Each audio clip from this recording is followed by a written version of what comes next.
Assalamualaikum warahmatullahi wabarakatuh. Perkenalkan, nama saya Gina Grifina, anggota dari kelompok 5 PGSD 5C.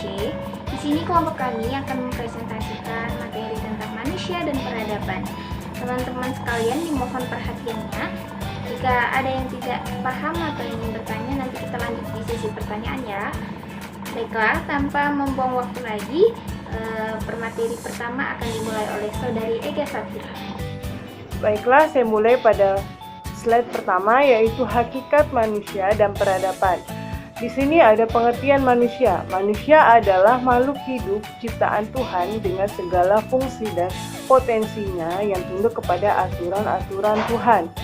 Dan manusia adalah makhluk sosial. Apabila kita tidak bisa hidup sendiri dan selalu membutuhkan pertolongan orang lain. Artinya, kita hidup di dunia ini tidak memerlukan pertolongan dari orang lain.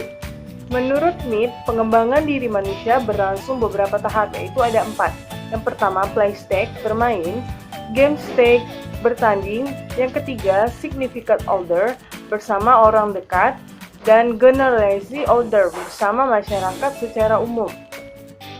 Slide selanjutnya adalah agen-agen dari setiap tahapan. Yang pertama ada keluarga, yang kedua adalah teman sebaya, yang ketiga sekolah, dan keempat media massa. Selanjutnya akan dilanjutkan oleh teman saya.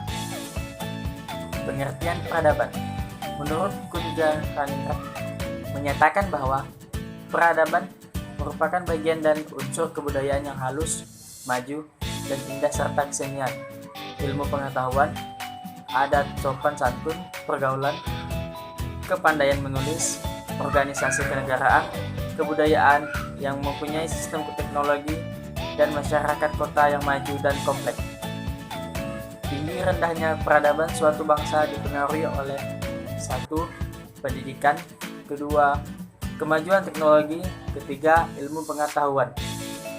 Wujud peradaban dan perkembangan. Yang pertama, moral, nilai-nilai dalam masyarakat dalam hubungannya dan dengan kesusilaan. Yang kedua, norma, aturan, tuturan, atau pedoman yang dipergunakan dalam menentukan sesuatu yang benar atau yang salah, baik atau yang buruk. Yang ketiga, etika, nilai-nilai dan norma moral tentang apa yang baik dan buruk yang menjadi pegangan dalam mengatur tingkah laku manusia. Bisa juga diartikan sebagai etiket atau sopan santun. Yang keempat, estetika, berhubungan dengan segala sesuatu yang tercakup dalam keindahan, mencakup kesatuan, unity, keselarasan, balance, dan kebalikan, kontras. Di slide berikut ini teman-teman bisa baca ada evolusi budaya dan tahapan peradaban. Di sini terdiri dari 3 gelombang. Yang pertama yaitu gelombang pertama, kedua, dan gelombang ketiga.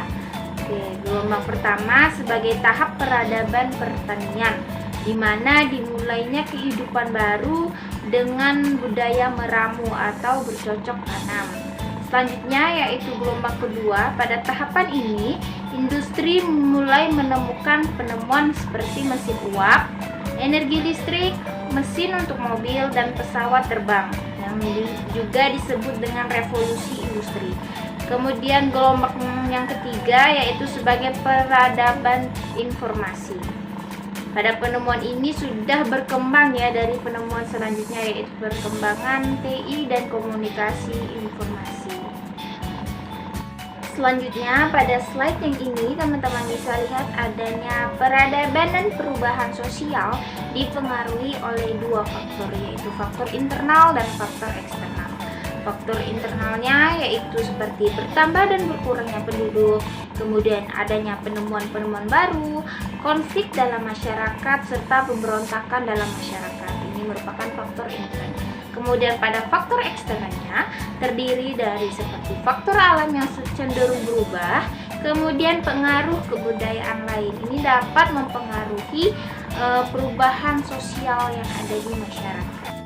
Selanjutnya pada slide ini yaitu problematika peradaban dalam kehidupan masyarakat. ini terdiri ada 2, yaitu kemajuan iptek bagi peradaban manusia dan satunya yaitu dampak globalisasi bagi peradaban manusia. Yang saya akan jelaskan yaitu kemajuan iptek bagi peradaban. Pertama, ini kita tahu bahwa iptek ini sangat berpengaruh besar dalam dunia, terutama pada lingkungan masyarakat, ya kan.